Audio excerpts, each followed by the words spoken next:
తెలంగాణలో జరిగిన లోక్సభ ఎన్నికల్లో బీజేపీ సింగిల్ డిజిట్కే పరిమితమైంది. మోడీ, అమిత్ షా పర్యటనలు ప్రభావితం చూపించలేకపోయాయి. సీఎం రేవంత్ రెడ్డి వ్యూహాలతో బీజేపీ 8 స్థానాలతో సరిపెట్టుకోవాల్సి వచ్చింది.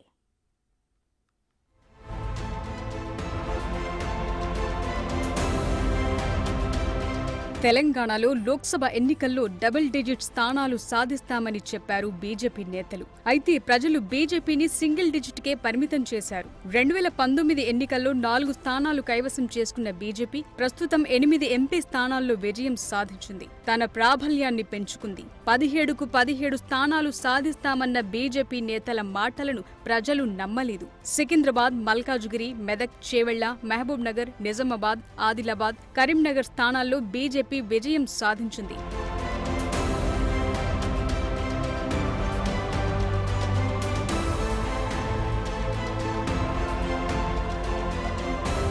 సికింద్రాబాద్లో కిషన్ రెడ్డి, మల్కాజ్గిరిలో ఈటెల రాజేందర్, మెదక్లో రఘునందన్ రావు, చేవెళ్లలో కొండా విశ్వేశ్వర్ రెడ్డి విజయం సాధించారు. మహబూబ్ నగర్లో 3000 స్వల్ప మెజార్టీతో డీకే అరుణ గెలుపొందారు. నిజామాబాద్లో ధర్మపురి అరవింద్, ఆదిలాబాద్లో గోడం నగేష్, కరీంనగర్లో బండి సంజయ్ విజయం సాధించారు.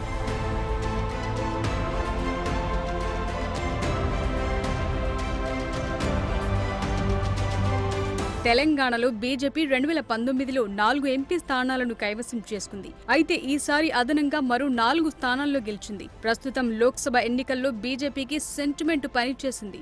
నవంబర్లో జరిగిన తెలంగాణ అసెంబ్లీ ఎన్నికల్లో 4 బీజేపీ అభ్యర్థులు ఓటమి పాలై తిరిగి లోక్సభ బరిలో నిలవటంతో వారికి కలిసొచ్చింది. కరీంనగర్ అసెంబ్లీ స్థానం నుంచి ఎమ్మెల్యే అభ్యర్థిగా పోటీ చేసి ఓటమి పాలయ్యారు బండి సంజయ్. ప్రస్తుతం లోక్సభ ఎన్నికల్లో ఆయన విజయం సాధించారు. నిజామాబాద్ ఎంపీగా ధర్మపురి అరవింద్ గెలుపొందారు. అసెంబ్లీ ఎన్నికల్లో జగిత్యాల జిల్లా కోరుట్ల నియోజకవర్గం నుంచి పోటీ చేసి ఓటమి పాలయ్యారు ధర్మపురి అరవింద్. దుబ్బాక అసెంబ్లీ నుంచి పోటీ చేసి ఓటమి పాలైన రఘునందన్ రావు మెదక్ ఎంపీగా విజయం సాధించారు. హుజురాబాద్ నియోజకవర్గం నుంచి అసెంబ్లీ ఎన్నికల్లో పోటీ చేసిన ఈటెల రాజేందర్ ఓటమి పాలయ్యారు. ప్రస్తుతం మల్కాజ్గిరి నియోజకవర్గం నుంచి ఈటెల రాజేందర్ విజయం సాధించారు.